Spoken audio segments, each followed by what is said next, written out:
এটা তো আসলে আমার জীবনে একটি অন্যতম স্মৃতি বলতে পারি। কিছু কিছু ফিলিংস থাকে যেটা আমরা আসলে বলে প্রকাশ করতে পারবো না। আমরা সবসময় চাই দেশ এবং দেশের বাইরে নিজের দেশকে রিপ্রেজেন্ট করতে। সো আমি প্রতিনিয়ত শিখেছি।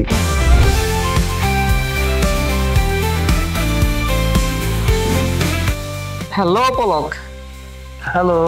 কেমন আছেন? আলহামদুলিল্লাহ, আমি তো খুবই ভালো আছি। আপনি কেমন আছেন? আমিও খুব ভালো। এনিওয়েজ, আজকে আপনাকে খুব সুন্দর লাগছে। অ্যাজ ইউজুয়াল, সবসময় যেমনটা লাগে। আচ্ছা, আজকে আপনার কাছ থেকে কিছু বিষয় জানতে চাইবো। ওকে। বর্তমানে কি নিয়ে ব্যস্ত সময় পার করছেন? বর্তমানে তো আমি আসলে বিভিন্ন কাজ নিয়ে ব্যস্ত সময় পার করছি। বিভিন্ন স্ক্রিপ্ট নিয়ে কথা হচ্ছে। রিসেন্টলি আমি শুটিং করে আসলাম ওবিসির, এবং সেটা খুব শীঘ্রই মুক্তি পাবে। এবং ঈদের পরে যে আমাদের কাজের প্ল্যানগুলো আছে সেগুলো নিয়ে বিভিন্ন ডিরেক্টর প্রডিউসারের সাথে মিটিং হচ্ছে, বসছি। সো এগুলো নিয়ে ব্যস্ত সময় পার করছি। অভিনয়ে জড়ানোর গল্প শুনতে চাই। এটা তো আসলে আমার জীবনে একটি অন্যতম স্মৃতি বলতে পারি, কারণ আমার অভিনয়ের প্রতি ভালোবাসা, ভালো লাগা সেই ছোট থেকে কাজ করতো। আমার এক আঙ্কেল ছিলেন, শ্রদ্ধেয় আঙ্কেল, ইয়াসিন আঙ্কেল। সো তিনি তখন রেগুলারলি কাজ করতেন। তো আমি তাকে বলতেছিলাম যে আঙ্কেল, আমার তো আসলে একটু ভালো লাগা কাজ করে, যদি কখনো সুযোগ হয় আমাকে একটু সুযোগ করে দিবেন। তো হঠাৎ করেই তিনি আমাকে একদিন ফোন করে বললো, কোথায় তুমি? আমি তখন বাসায় ছিলাম, অপ্রস্তুত ছিলাম। গল্পটা এসএসসির পরপরই। সো আমাকে বলার পরে আমি চলে গেলাম তার অফিসে। তারপর আমাকে স্ক্রিপ্ট দিয়ে বললো যে এটা চ্যানেলের একটি বিশেষ টেলিফিল্ম, এবং তোমার চরিত্রের নামটা আমার এখনো মনে আছে, জামাল। সেই চরিত্রটা তুমি করবে, তুমি স্ক্রিপ্টটা ভালো করে পড়ো। সো স্ক্রিপ্ট পড়া থেকে শুরু করে মুন্সিগঞ্জেই আমার হোম টাউনে শুটিংটা হয়। সো সবকিছু মিলে অভিজ্ঞতা, এক্সপিরিয়েন্স, স্মৃতি সবকিছু খুবই ভালো, এবং এরপর থেকে আসলে যাত্রাটা শুরু। মুন্সিগঞ্জের ছেলে হয়ে এই প্রথম হলিউড সিনেমায় কাজ করা, সুযোগ হয়ে ওঠা, অভিজ্ঞতা এবং আপনার অনুভূতি সম্পর্কে জানতে চাই।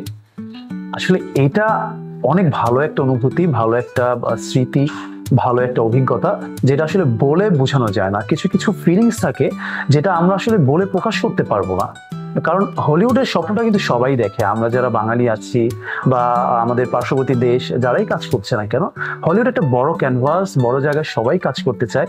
একইভাবে আমারও অনেক ইচ্ছে ছিল, উপরওয়ালার ইচ্ছা এবং আমার সাপোর্টার্সদের ভালোবাসায় আসলে সেই সুযোগটা হয়ে উঠেছে। তো সবকিছু মিলে ভালোই। আপনারা হয়তো ইতিমধ্যেই জানেন যে আমার সিনেমাটা অ্যামাজন প্রাইমে মুক্তি পাবে, এবং সিনেমাটার নাম হচ্ছে টাইমলেস ওয়ার্ল্ডস। ডিরেক্টর লিওন লি, তিনি আমেরিকা থেকে এসেছেন। তো সুযোগ হয়ে ওঠার গল্প যদি আমি বলতে চাই, তাহলে আসলে আমার একটা ভাইয়া ছিলেন, রিফাত ভাই। তার মাধ্যমে আমি জানতে পারি যে এরকম একটা সিনেমা শুটিং হচ্ছে বাংলাদেশে। তো আমি খুবই আগ্রহ নিয়ে আমি তাকে জানাই যে আমি অডিশন দিতে চাই। তো অডিশন দিতে গেলাম ঢাকার বসুন্ধরাতে। ডিরেক্টর আমাকে পছন্দ করলো, আমার ক্যারেক্টারটা আমাকে বুঝিয়ে দিল। তারপরে তো গল্পটা শুরু। শুটিং করলাম বেশ কিছুদিন। তো সবকিছু মিলে তো খুবই ভালো লাগছিল।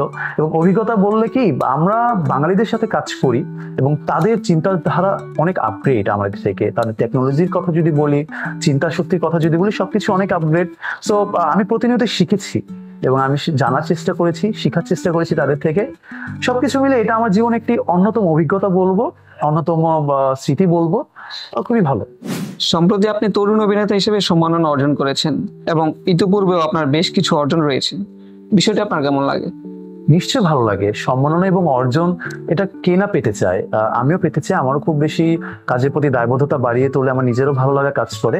তবে আমি ব্যক্তিগতভাবে কাজ করার চেষ্টা করি যে আমার যারা ওয়েল উইশার, সাপোর্টার্স এবং লাভার্স রয়েছেন, তাদের ভালোবাসার জন্য কাজ করতে চাই, তাদের ভালোবাসা অর্জন করতে চাই। তো সবকিছু মিলে আমি তো কাজ করছি এবং সম্মাননা পেতেও ভালো লাগছে। সবকিছু ওভারঅল গুড। আপনার ভবিষ্যৎ পরিকল্পনা সম্পর্কে জানতে চাই। ভবিষ্যৎ পরিকল্পনা বলতে, আমরা যারা মিডিয়াতে কাজ করি, আমরা যারা অ্যাক্টিং এর সাথে যুক্ত আছি, আমরা সবসময় চাই দেশ এবং দেশের বাইরে নিজের দেশকে রিপ্রেজেন্ট করতে, ভালো ভালো কাজ দিয়ে আমার যারা দর্শক রয়েছেন তাদেরকে চমকপ্রদ কাজ উপহার দেওয়ার জন্য। তো সবকিছু মিলে কাজের তো অনেক অনেক প্ল্যান আছে, এবং নিশ্চয়ই ভালো কাজের প্ল্যান আছে। সো ভালো কিছু করার ইচ্ছে আছে। দর্শকদের উদ্দেশ্যে কি বলবেন? দর্শক এবং আমার প্রিয় মানুষ যারা আছেন তাদের উদ্দেশ্যে আমি একটা কথাই বলতে চাই। আমি সর্বপ্রথমে বলবো যে আমার পরিবারের কাছে আমি অত্যন্ত কৃতজ্ঞ। একই সাথে আমার একজন প্রাণপ্রিয় বড় ভাই আছেন, এলডি হৃদয়।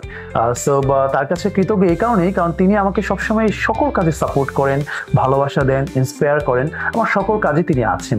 সো তার কাছে কৃতজ্ঞ। একই সাথে আমার যারা শ্রোতা বন্ধু, আমার যারা দর্শক, আমার সাপোর্টার্স, লাভার এবং ওয়েল উইশার্স, তারা যারা আছেন তাদের সবাইকে আমি কৃতজ্ঞতা জানাচ্ছি, কারণ তাদের ভালোবাসার কারণেই আমার কাজের প্রতি ইন্সপায়ার জেনারেশন বৃদ্ধি পাচ্ছে, তাদের ভালোবাসার কারণেই কাজের দায়বদ্ধতা আরো বেড়ে যাচ্ছে। সো তাদের ভালোবাসা নিয়ে অনেক দূর এগিয়ে যেতে চাই। আপনারা যেভাবে ভালোবাসা দিচ্ছেন, সকল ভালোবাসাই আমি আরো আরো আরো বেশি বেশি পেতে চাই। সো এটা জানিয়ে এবং তাদের সকলের সুস্বাস্থ্য এবং দীর্ঘায়ু কামনা করছি।